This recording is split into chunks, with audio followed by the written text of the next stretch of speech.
نحمده ونصلي على رسوله الكريم اعوذ باللہ من الشیطان الرجیم بسم اللہ الرحمن الرحیم السلام علیکم ورحمۃ اللہ وبرکاتہ۔ جیسا کہ عنوان سے ظاہر ہو چکا ہے، جھوٹ پر گفتگو کرنا چاہتی ہوں۔ جھوٹ جھوٹ اور صرف جھوٹ، صبح جھوٹ، شام جھوٹ، دوپہر جھوٹ۔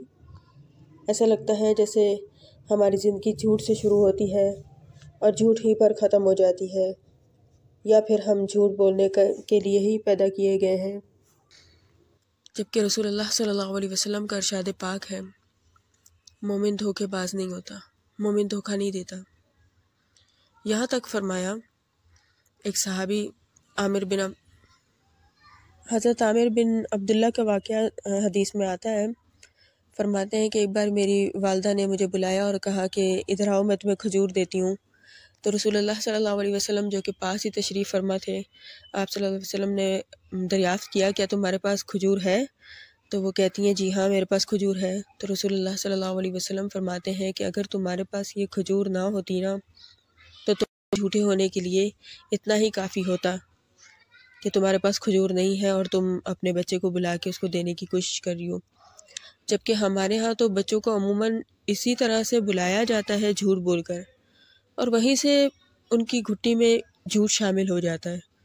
پھر بڑے ہو کے تو وہ بہت بڑے جھوٹے بن جاتے ہیں، پھر لوگ انہیں جھوٹے کہتے ہیں، جبکہ بنایا ان کو ان کے ماں باپ نہیں ہوتا ہے، اور تربیت میں ہی شامل کر دیا جاتا ہے۔ جب ماں باپ خود جھوٹ بولتے ہیں تو اولاد بھی جھوٹ ہی بولے گی۔ رسول اللہ صلی اللہ علیہ وسلم نے فرمایا، بے شک سچ ہدایت کی طرف رہنمائی کرتا ہے اور ہدایت جنت کی طرف رہنمائی کرتی ہے۔ آدمی ہمیشہ سچ بولتا رہتا ہے یہاں تک کہ صدیق لکھ دیا جاتا ہے۔ اسی طرح سے جھوٹ برائی کی طرف رہنمائی کرتا ہے اور برائی جہنم کی طرف رہنمائی کرتی ہے۔ آدمی ہمیشہ جھوٹ بولتا رہتا ہے یہاں تک کہ اللہ کے حضور جھوٹا لکھ دیا جاتا ہے، بخاری شریف کی حدیث ہے۔ اسی طرح سے اللہ تعالیٰ سورہ زمر کی آیت نمبر 3 میں فرماتے ہیں کہ اللہ تعالیٰ جھوٹے اور ناشکرے کو ہدایت نہیں دیتا۔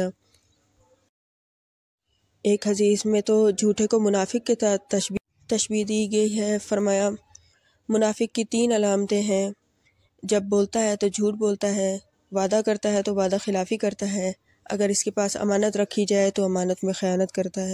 ایک حدیث پاک کا مفہوم ہے، جہنم میں سارے متکبرین اور جھوٹے ہوں گے، یہاں تک کہ جھوٹ بول کے ہنسانے سے بھی منع فرمایا کہ خرابی ہے، برائی ہے ان لوگوں کے لیے جو لوگوں کو ہنسانے کے لیے جھوٹ بولتے ہیں۔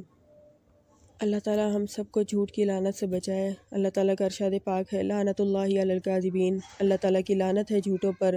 اللہ تعالیٰ ہم سب کو اس جھوٹ کی لعنت سے بچائے اور سچ کی طرف رہنمائی فرمائے۔ سچ میں راحت ہے اور جھوٹ میں ہمیشہ کی ضلالت اور پریشانی ہوتی ہے۔ انسان ایک جھوٹ بولتا ہے اور 10 جھوٹ اس کو چھپانے کے لیے بولنے پڑتے ہیں۔ وآخر الدعوانا الحمد للہ رب العالمین، جزاک اللہ خیرا۔